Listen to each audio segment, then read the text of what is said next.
noches. Bueno, gracias por la invitación. Para mí es todo un desafío esta presentación, porque la verdad que es la primera vez, si bien soy docente de la facultad y doy charla a colegas, es la primera vez que doy una charla a farmacéuticos.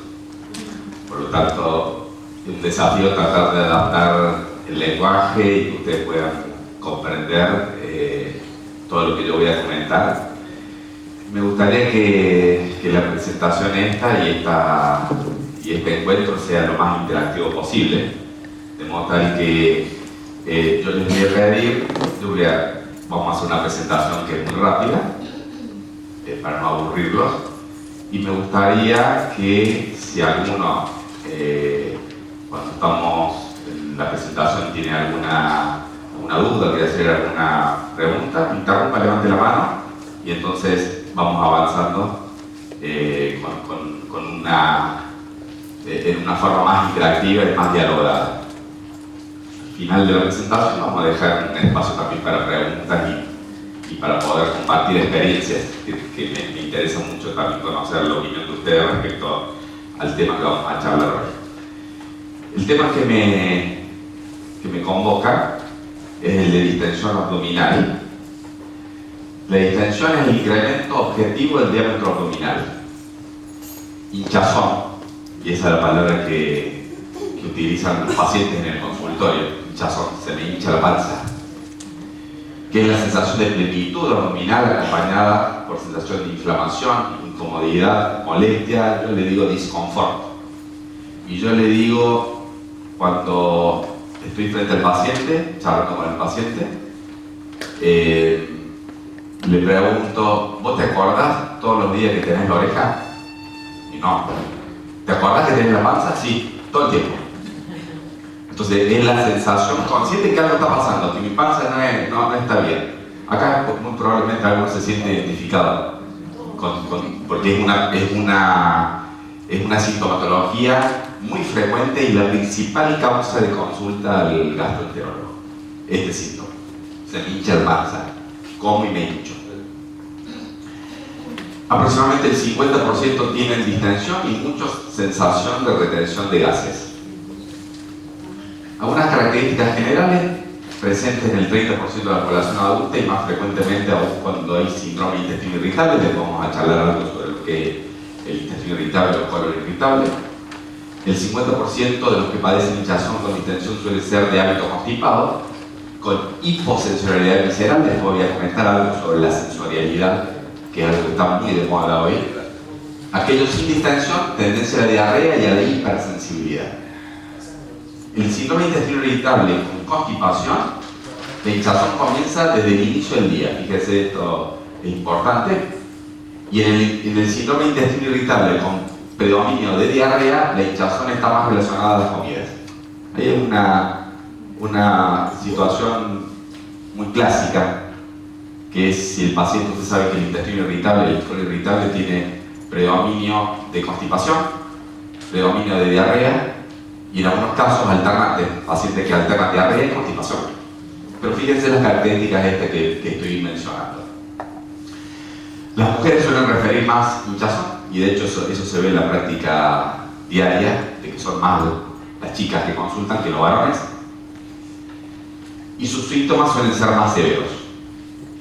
Hasta el 40% de las mujeres la hinchazón empeora antes y durante el periodo menstrual. Eso también es algo muy clásico. Una pregunta en mujeres en etapa reproductiva de la vida, es muy frecuente la asociación en esos días de las menstruaciones, y eso parece tener relación con cuestiones hormonales. Se puede medir esto en muchos estudios. Yo voy a mostrar muy poquito para meternos más después en lo que a ustedes les va a interesar, que es el tratamiento farmacológico. Pero se puede medir, hay forma de medirlo. Este estudio es la plethysmografía, que mide objetiva la distensión abdominal. Es un estudio que puede objetivar la distensión abdominal. Pero fíjense también a través de tomografía computada. Fíjense, este es un paciente normal, un sujeto sano, y este es un paciente que manifiesta síntomas de distensión abdominal. Y fíjense las características de aire, de gas que hay dentro del intestino versus el otro paciente. En el síndrome de intestino irritable, el tránsito del intestino delgado está alterado, y eso es lo que yo les comentaba recién. Algunos tienen tendencia a la constipación, otros tienen tendencia a la diarrea, y muchos pacientes combinan síntomas de diarrea y constipación, y lo voy a repetir esto porque es sumamente importante. Los pacientes con intestino irritable tienen alteración del tránsito y la tolerancia del gas intestinal. Y acá está el tema de la percepción, que es un tema en el que voy a entrar después, sobre el que hay hoy mucha evidencia sobre el comportamiento del cerebro. Ustedes han escuchado más de una vez que tenemos el segundo cerebro acá en el intestino. Y esto se habla hace mucho tiempo. Y hoy hay, a través de las neurociencias, demostración científica de que hay neuronas dentro del sistema nervioso autónomo que comanda el aparato digestivo con terminales nerviosas muy parecidas a la de la corteza cerebral. Por lo tanto, esa es la fundamentación que se ha descubierto en los últimos años de que este es nuestro segundo cerebro. Y ahí está el tema de la sensorialidad, de lo que vamos a hablar después. Los expertos en estos colegas gastroenterólogos, expertos en trastornos funcionales, se juntan en Roma cada determinada cantidad de años y establecen consensos sobre pautas tanto de diagnóstico como de tratamiento, y ya va por el Roma 4. El Roma 4 yo lo tengo, me lo regalaron alguna vez en el laboratorio, es como una Biblia, es así. Es un libro gigante. Fíjense todo lo que se puede escribir sobre estos trastornos funcionales. Bueno, este es el Roma 4. El Roma 4, ¿por qué traigo esto? Porque son definiciones. Síntomas subjetivos recurrentes de plenitud, presión o de gas atrapado, hinchazón, y o incremento medible objetivo de la circunferencia abdominal. Entonces acá fíjense lo importante. Lo objetivo es ver al paciente y ustedes saben que muchas chicas, y bueno, mujeres porque frecuentemente lo hacen las mujeres, que traen fotos del consultorio. Me saca una foto porque usted no me lo va a querer. Y se saca una foto en el espejo donde se objetiva la distensión abdominal. Y lo subjetivo, porque eso es lo objetivo. Lo objetivo es el paciente muestra que verdaderamente tiene distensión. Lo subjetivo es aquello en lo cual yo no puedo ver, verdaderamente no veo que esté distendido, pero lo siente el paciente. Entonces, a veces hay una mezcla de esto objetivo con lo subjetivo. Puede coexistir con dolor abdominal leve y con anormalidades menores de los movimientos intestinales. Esto es lo que recién comentábamos como el disconfort, o como esta sensación que yo lo grafico para que el paciente lo entienda como me acuerdo que tengo la panza. Estoy pensando en mi panza, estoy pensando en mi sistema digestivo. Debe comenzar al menos 6 meses previo al diagnóstico y el síntoma predominante, hinchazón o distensión, estar presente durante los últimos 3 meses. Esto de alguna manera marca cronicidad. No es que me pasó una vez y por eso yo voy a decir que tengo dispepsia o que tengo intestino irritable, sino que esto marca un paciente que día tras día, semana tras semana, meses tras meses, tiene estos síntomas. Entonces la cronicidad es algo que es importante para la definición. Puede ser una simple entidad, trastorno funcional, desorden en el eje del sistema nervioso, yo le llamo conexión cabeza-panza. Y después lo vamos a explicar un poquito más. O parte del síndrome de intestino irritable, constipación funcional o dispepsia funcional. A veces se mezclan. Y esto hoy se denomina sobreposición. La sobreposición es un poquito de esto, un poquito de otro, y es muy común esto, que pacientes funcionales, lo que llamamos funcionales, tienen un poco de intestino irritable, otro poco de dispepsia, otro poco de enfermedad por reflujo, y esto hoy se denomina síndrome de sobreposición. No es una sola cosa. Ustedes pueden escuchar en su farmacia y dicen, no, tengo reflujo y aparte se me hincha la panza y a veces tengo diarrea. Y bueno, esto tiene demostración científica sobre esta sobreposición de un trastorno vinculado a otro. Fíjense la complejidad de esto, todos los factores que intervienen en esto. Interviene la alimentación, y algo vamos a hablar sobre esto, sobre el tema de la alimentación. Interviene también las hormonas, interviene esta conexión cabeza-panza, esto de la sensorialidad, interviene la motilidad intestinal, interviene el ritmo evacuatorio, interviene la sensibilidad visceral, interviene el hecho de que un paciente puede acumular, como recién lo mostramos en esa tomografía, más aire que otro paciente. En esto, y con gran interrelación, la flora intestinal, y de esto vamos a hablar mucho, porque ustedes seguramente, los que tienen más experiencia y tienen más años, deben seguramente reconocerme de que la rifaximirina hoy se vende como si fuese el omeprazol. Años atrás, ustedes decían, bueno, el omeprazol se vendía como agua, hoy la rifaximirina tiene un grado de utilización muy amplio, ¿no? Pero porque está justamente vinculado a esto de la flora intestinal. Y este tema también de lo vinculado al reflejo abdominal y la participación del nervio frénico con el diafragma también tiene mucha vinculación con la percepción y con el objetivo de la distensión. Ya dijimos recién, el objetivo, veo al paciente que realmente está hinchado, me muestra la foto que está hinchado, lo subjetivo es, no lo veo, pero verdaderamente lo siente. Hay factores que están vinculados al intestino delgado, factores que están vinculados al colon. Fíjense lo que está vinculado al intestino delgado, lo que está relacionado fundamentalmente a la absorción de nutrientes, al metabolismo de los nutrientes. Y acá pongo un trastorno orgánico, la intolerancia a la lactosa. ¿Saben qué porcentaje de la población tiene intolerancia a la lactosa en la población adulta? 30%. Es decir, si yo tomo acá, el 30% de ustedes tienen distintos grados de intolerancia a la lactosa que van desde pacientes que mínimamente perciben algún síntoma a pacientes que realmente no pueden consumir nada de lácteos, nada de lactosa. La lactosa es un disacárido, volvemos a la facultad. ¿Se acuerdan? Un disacárido que contiene glucosa y galactosa.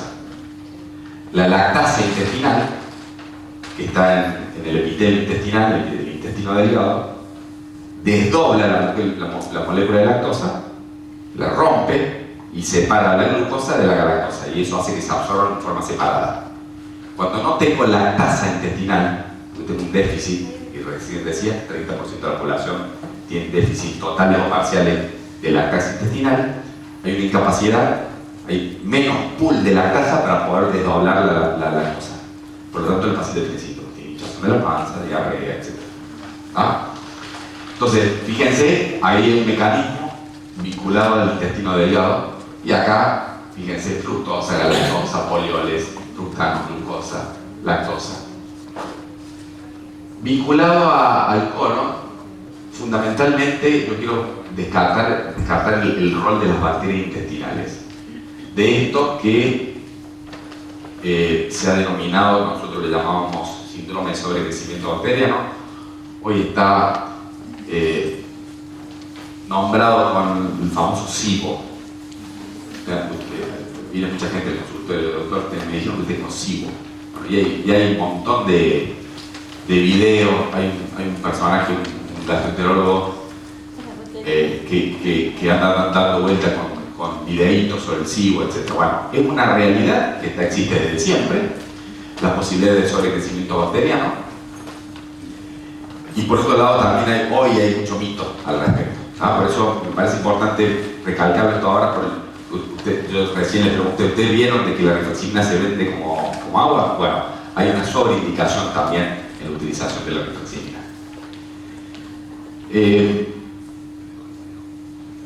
¿Saben cuál es la causa más frecuente de sobrecrecimiento bacteriano? ¿Saben por qué? ¿Ustedes saben cuál es el fármaco más autoprescripto del planeta? Ustedes que son... La aspirina era en la década del 80, antes de la década del 80, después de la década del 90 es otro. El omeprazol. El omeprazol. El omeprazol, los derivados, los inhibidores de omeprazol, el omeprazol y todos los prazoles. ¿Bien? Es el fármaco más autoprescripto del planeta, más que los antiinflamatorios.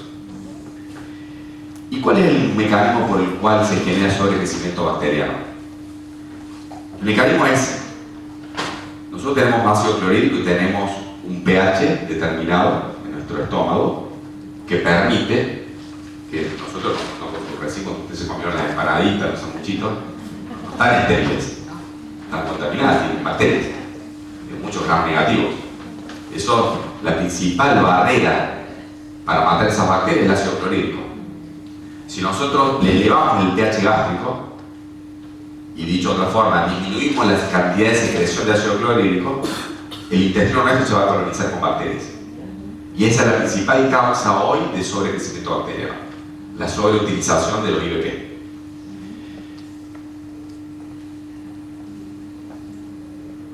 ¿Cómo es el abordaje diagnóstico? ¿Vamos bien hasta acá? Sí.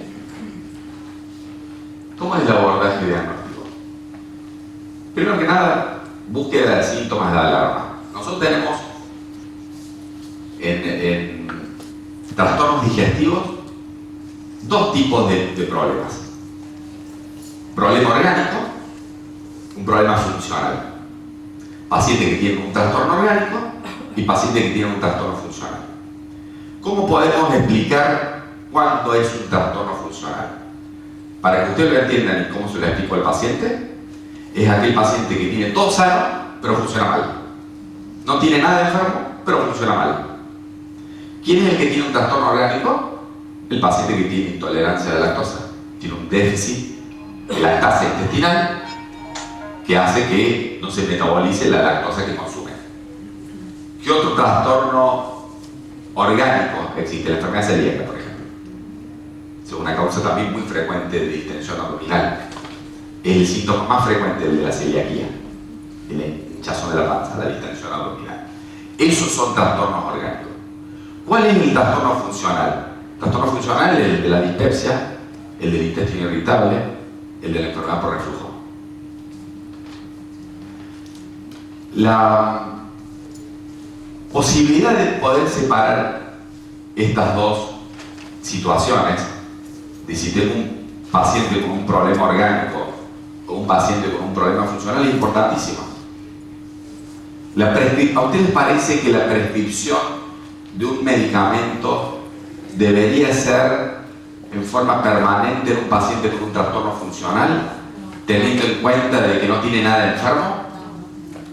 ¿No les parece razonable que pueda utilizar la medicación a demanda cuando tiene síntomas, cuando está sintomático, cuando está afectado? Caso contrario, un celíaco, ¿puede consumir gluten? No puede consumir gluten. ¿Puede de vez en cuando consumir gluten? No está permitido porque no hace bien al intestino. El intolerante a la lactosa, ¿puede consumir lactosa? Y sí, pero se tiene que bancar los síntomas, después que se le hinche la panza, tenga diarrea, etcétera, etcétera. Entonces, ahí está un poco el poder de caracterización de cuando tengo un trastorno funcional y cuando tengo un trastorno orgánico. ¿Distensión y hinchazón como único síntoma o parte de un complejo sintomático? No es lo mismo que un paciente me diga que se le hincha la panza sistemáticamente y cuando yo le pregunto si perdió peso, si tiene diarrea, si cambió algo en la coloración de su piel, si ha tenido algún trastorno dérmico, a que me comente que sí, un paciente que se le hincha la panza, pero aparte perdió 5 kilos de peso, tiene diarrea, le hago un laboratorio y tiene anemia. Es una situación completamente diferente. Entonces, poder caracterizar esto que les decía recién, y lo voy a insistir, entre lo funcional y lo orgánico. Factores agravantes, la metformina se utiliza, ¿no? La metformina. 50% de los pacientes que toman metformina tienen trastornos digestivos. Entonces lo comentan a usted, sí, está bueno, eso, pero me hincha la panza, ¿no? Tengo diarrea, me duele la panza, bueno. ¿no? Los opiáceos, los antiinflamatorios que tienen combinación con opiáceos, son derivados morfínicos. El mecanismo es disminución del peristaltismo, que genera, obviamente, al disminuir el peristaltismo, acumulación de gas en el intestino. Todas esas preguntas hay que hacerlas. Todo eso es fundamental. Se me hincha la panza, pero bueno, si yo no le pregunto qué medicación toma, bueno, no voy a poder determinar si está producido por la metformina, por alguna medicación opiácea. Tema de la dieta. Es fundamental interrogar acerca del hábito de alimentación. No es lo mismo una persona que tiene una alimentación ordenada a aquel que comenta que se toma un café cuando se levanta, pasa todo el día sin comer y come a las 8 de la noche como si fuera el último día de su vida. ¿A usted le parece que es lo mismo eso a una persona que desayuna, almuerza, merienda y cena? Bueno, si yo no lo pregunto en la consulta, no lo voy a poder determinar. Ese paciente no tiene ningún problema orgánico, un trastorno de su hábito de alimentación tremendo. Come una sola vez al día. Está muy de moda el tema del ayuno intermitente, no sé si lo han escuchado, ¿no? Está muy de moda y me viene a preguntar, ¿usted qué opina con el ayuno intermitente? Y yo opino que va a bajar de peso porque reducir la carga calórica. Antes comías 3.500 calorías y ahora con una sola comida al día comés 1.500. Entonces, ¿cómo no va a bajar de peso? No es que sea el ayuno, es reducir la carga calórica. Ahora aumenta la secreción de ácido clorhídrico, aumenta la secreción biliar, tiene una serie de trastornos. Nuestro organismo está preparado para hacer por algo, desde que el hombre es hombre, desayuno, almuerzo, merienda y cena, menos de 3 y 4 comidas. ¿Está bien? El hábito defecatorio es fundamental también preguntar. ¿Usted qué le parece? ¿Que se le va a hinchar más la panza a una persona que evacúa el intestino diariamente o uno que evacúa cada 7 días? Bueno, entonces ahí hay otro factor importante, el ritmo evacuatorio. Y obviamente, como decíamos recién, tratando de separar lo orgánico de lo funcional, ver si no hay anemia, enfermedad celíaca, intolerancia a la lactosa, fructosa, sobrecrecimiento bacteriano. Hay en ese caso con laboratorios específicos. ¿Saben cómo es el diagnóstico de la celiaquía? ¿Enfermedad celíaca? ¿Cómo se establece el diagnóstico? Esa es una, con endoscopía, tomando biopsias del duodeno. Y se hace por sangre, con determinaciones que son sumamente confiables.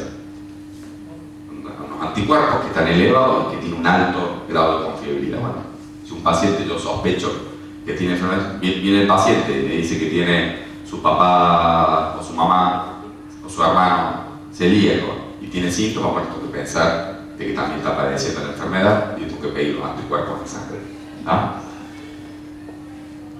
Y la complementación con algunas pruebas de diagnóstico por imagen, una ecografía, una tomografía abdominal para descartar algún otro trastorno orgánico. Sí. La sobrepoblación bacteriana en el intestino, ¿cómo se determina? Se determina a través de un test de aire expirado con lactosa. Se hace un test que es con radioisótopos marcados, donde las bacterias intestinales toman contacto con ese radioisótopo y se puede eliminar con el aliento, por eso se llama test de aire expirado.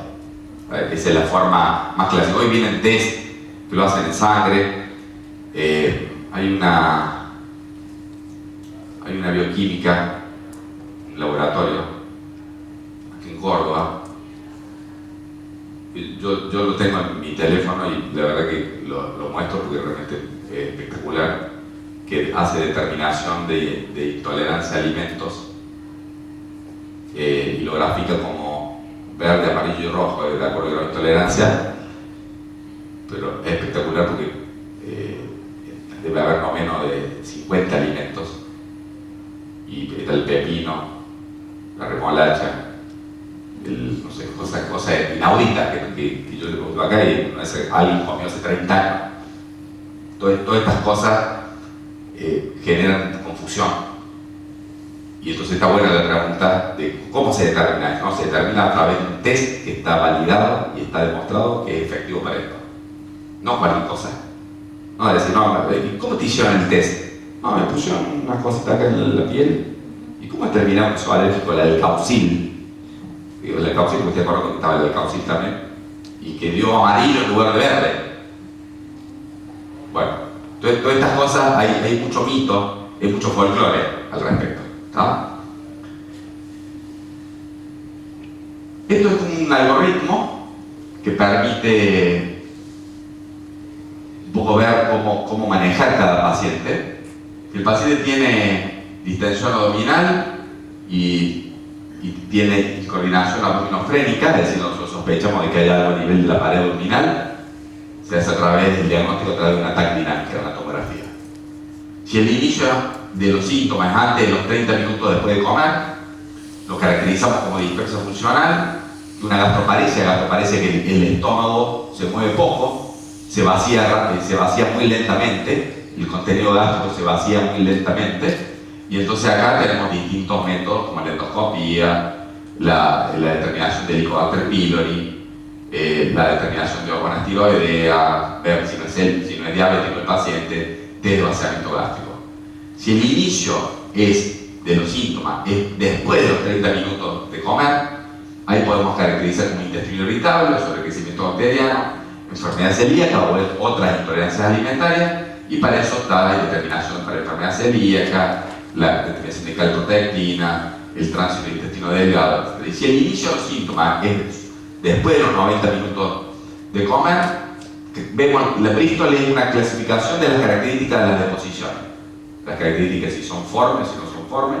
Entonces, de acuerdo a las características, no me quiero meter mucho en esto, a las características de las deposiciones, ahí podemos ir hacia flora que genere mucha fermentación y genere gas.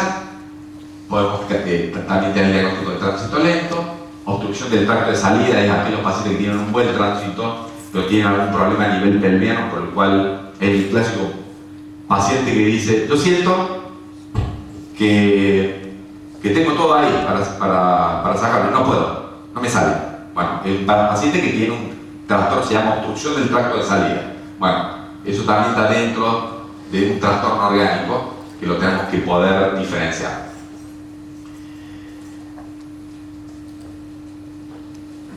Descartar el SIBO, ya dijimos cómo, a través del test de aire expirado. Descartar mal digestión de distintos azúcares, para esto también hay test de aire expirado para descartar intolerancia a la lactosa, a la sacarosa, a la fructosa o al sorbitol. Esto hay test. Estos test se hacen con radioisótopo marcado y tienen una gran confiabilidad, no cualquier cosa, vuelvo a repetir, hecha en la piel, estos test que no tienen validación.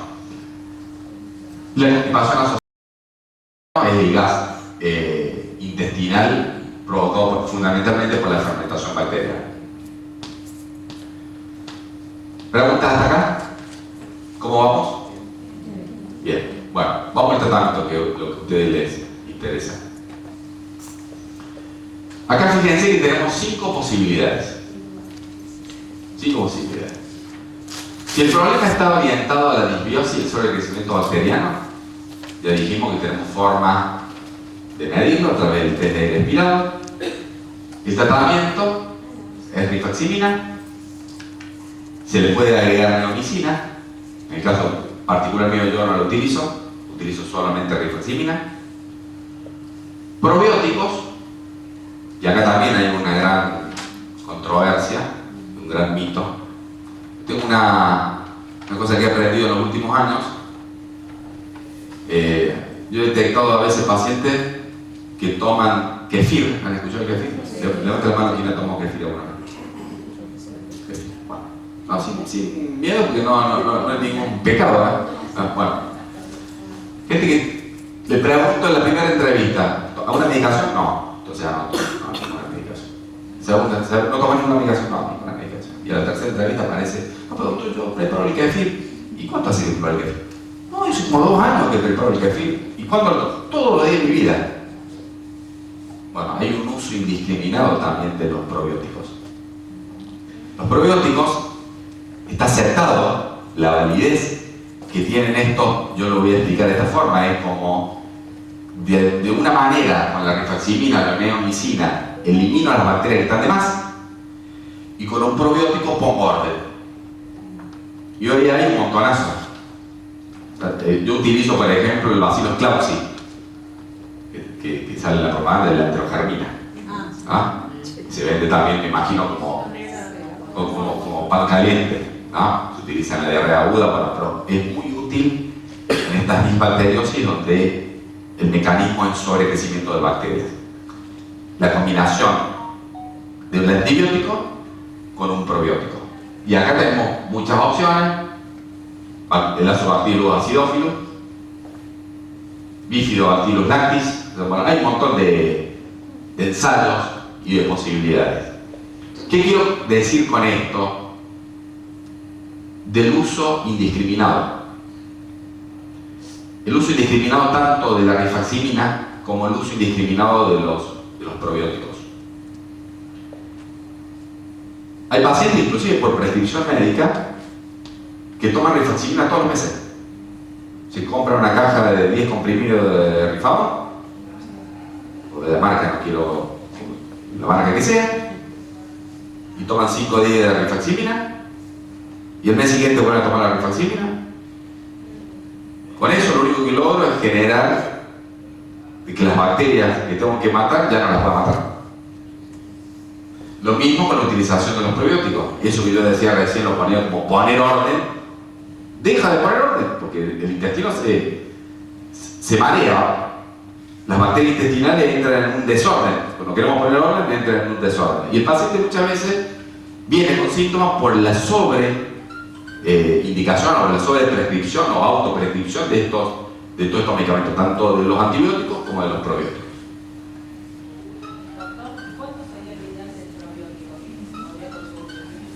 Está buena la pregunta. No más de 15 días. No más de 15 días en un tratamiento único. Habitualmente cuando hay pacientes que tienen, y les pongo el ejemplo, hay pacientes que tienen o están polimedicados, pacientes años, o están polimedicados, antecedentes de úlcera péptica sangrante, por ejemplo, que no pueden dejar de tomar algún inhibidor de los omniprotones, tienen que tomar en forma permanente. Ese paciente va a tener mayor probabilidad de tener sobrecrecimiento bacteriano. Bueno, no puedo hacer más de 2 tratamientos por año.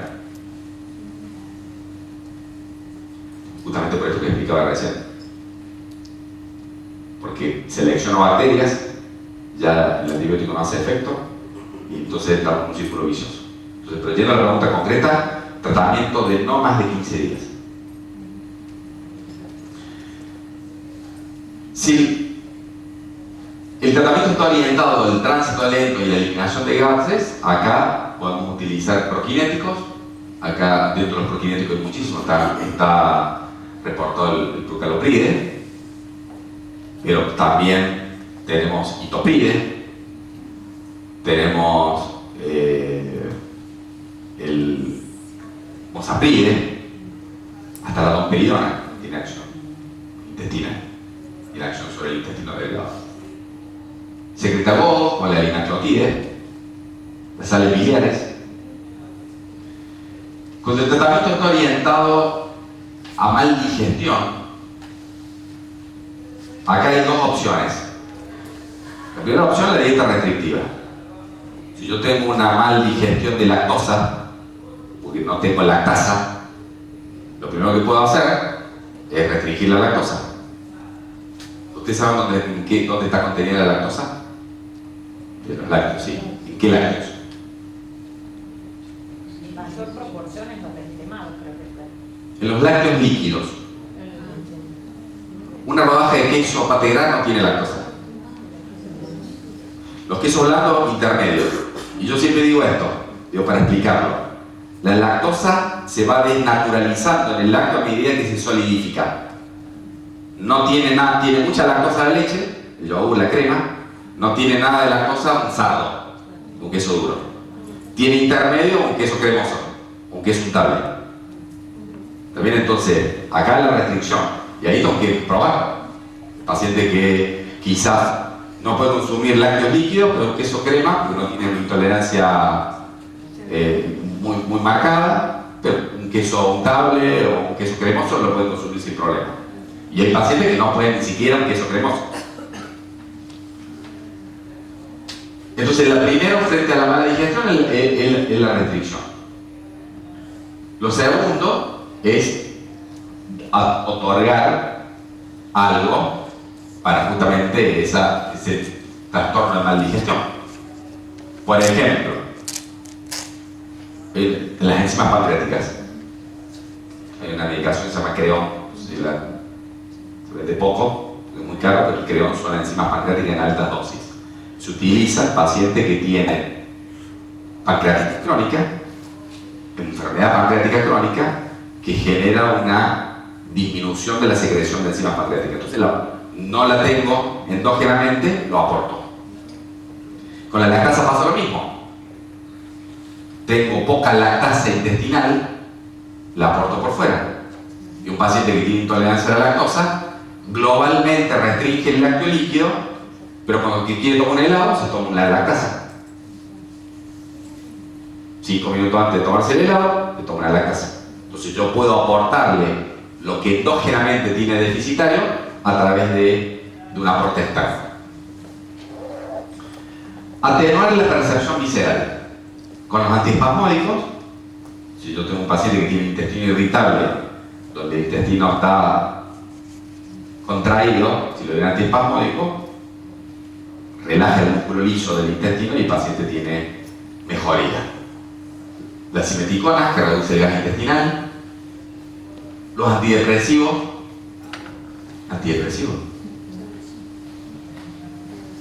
Me confundí. ¿Por qué los antidepresivos?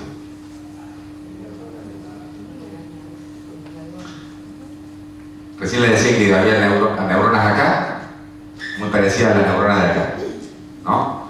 Se ha descubierto en los últimos años que el mediador más importante de esas neuronas de acá y de acá es la serotonina. Y los antidepresivos más modernos son inhibidores de la serotonina.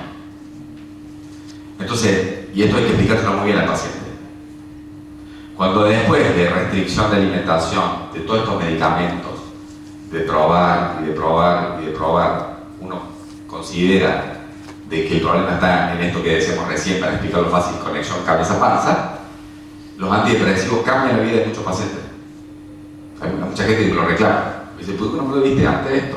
¿Por qué no me cortó camino? Bueno, hay que, un paciente que no tiene depresión, hay que indicarle un antidepresivo y saber que lo va a tomar durante un buen tiempo. Aparte de los efectos colaterales que tienen también cualquier tipo de psicofármaco. Pero el valor que tiene en estos trastornos funcionales, sobre todo cuando hay esta relación de interconexión neuronal, es impresionante. ¿Y por qué? Ahí está, ¿se acuerdan que al comienzo, cuando comencé la charla, hablé de hiposensorialidad y de hipersensorialidad? La mayoría de los pacientes estos tienen hipersensorialidad. Y dicho de otra forma, les voy a contar un detalle, algo anecdótico que parte de un trabajo científico hace unos años. Se hizo en Inglaterra un trabajo de test psicodiagnósticos en pacientes con intestino irritable. Creo que hicieron 1000 y pico de test psicodiagnósticos. Y lograron establecer rasgos de personalidad asociados al trastorno. Y se lo categorizó como A, B y C. Los A, que es los que estaban asociados a estos trastornos de intestino irritable, son los meticulosos, ordenados, obsesivos, controladores. Entonces cuando llegamos a esa instancia, después de haberle dado un antiespasmódico, enzimas, etc., la cosa no funciona, me siento frente al paciente y digo, vos tenés ¿Tu ropa ordenada o desordenada? No, sí, pero ordenada. Y vos tenés una especie de sexto sentido de que te das cuenta de las cosas que... Sí, yo me doy cuenta de lo que está pensando mi marido. Y vos te pones nervioso, te da lo mismo que el resto haga algo que a vos te molesta. No, me pone loco. Bueno, personalidad tipo A. Digo, sobre esto, y un poco la explicación de por qué llegar a esa instancia de los antidepresivos, es porque hay un perfil psicológico de hipersensorialidad. Esos pacientes que tienen ese trastorno o ese rasgo, vamos a llamarle, de personalidad, ese rasgo de personalidad, tienen, se ha demostrado después con la neurociencia, conexiones neuronales de serotonina de mayor cantidad que otros pacientes, que otras personas. O sea, hoy ya se explica a través de la neurociencia.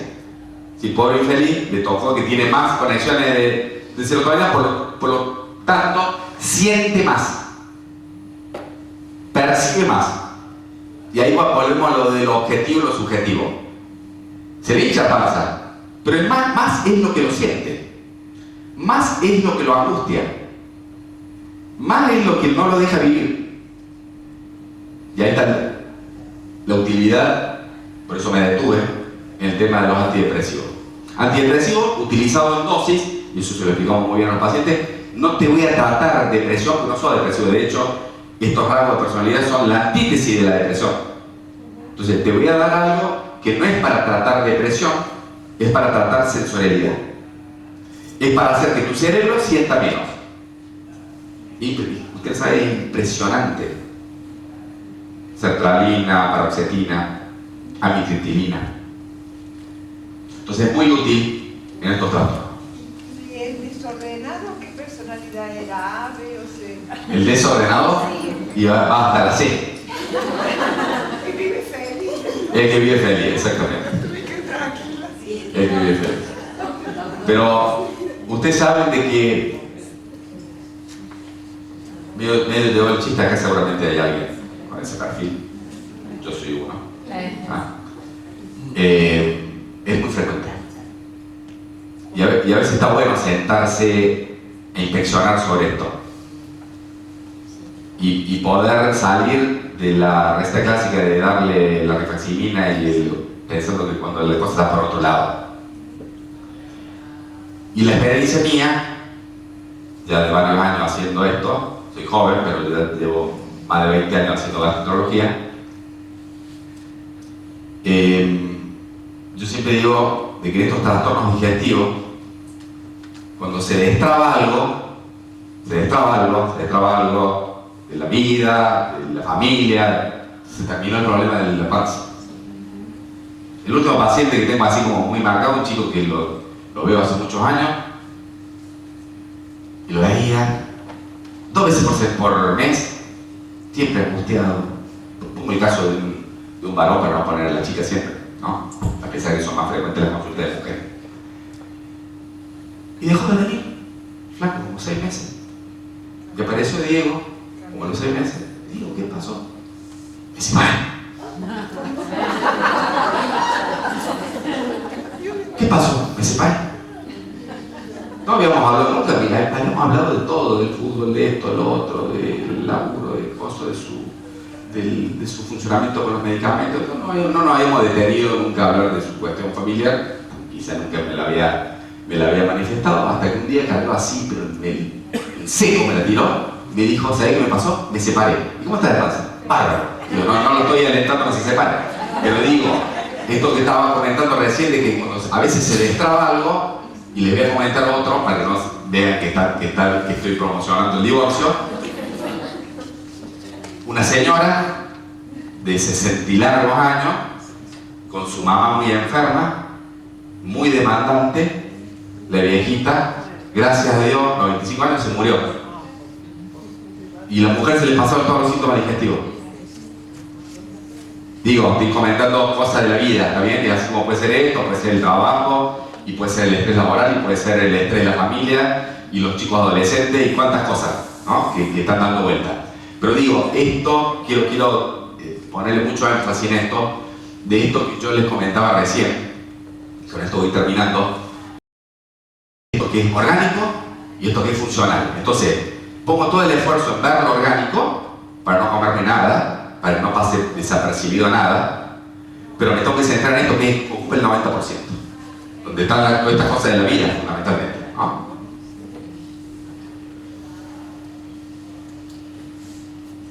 ¿Han escuchado hablar de la dieta sin FODMAPs? También está muy de moda. FODMAPs son alimentos fermentantes. Fermentable, oligosaccharide, disaccharide and polyols. Son alimentos que generan, de ahí vienen la sigla FODMAP, generan fermentación. Son alimentos que habitualmente producen mayor cantidad de gas intestinal. Si yo tengo una consulta y resulta que determino en la consulta que ese paciente 5 veces por semana come porotos, come lentejas, come legumbres, come alimentos, su dieta está basada en criollitos y medialunas, son FODMAPs. Ahí está el valor de la alimentación y de interrogar adecuadamente sobre esto que es fundamental, que es detectar alimentos fermentantes. Acá está un poco alguna evidencia científica sobre el rol de la rifaximina, de los probióticos, también con evidencia científica, no voy a entrar en detalle con esto. Entonces, en conclusión, y esto ya aplicado para ustedes, un mensaje para ustedes, estos trastornos funcionales la gente va desesperadamente a buscar alguna respuesta cuando no se siente bien. Ustedes reciben en su farmacia gente que está testigos de diarrea. Bueno, yo aliento a que puedan proponerle que consulten. No es lo mismo tener un evento de diarrea una vez por año, que comiste algo, a que esa persona vaya sistemáticamente toda la semana a buscar el miopropan o digo miopropan acá y me van a echar el Factorex o el medicamento que sea o el incendio, del reflujo, de la acidez, y ir sistemáticamente en búsqueda de. Entonces es fundamental la consulta médica para esto, para poder determinar si hay algún trastorno orgánico o si se trata sencillamente de un trastorno funcional. Bueno, muchas gracias, y si hay alguna pregunta, estoy a disposición. Gracias.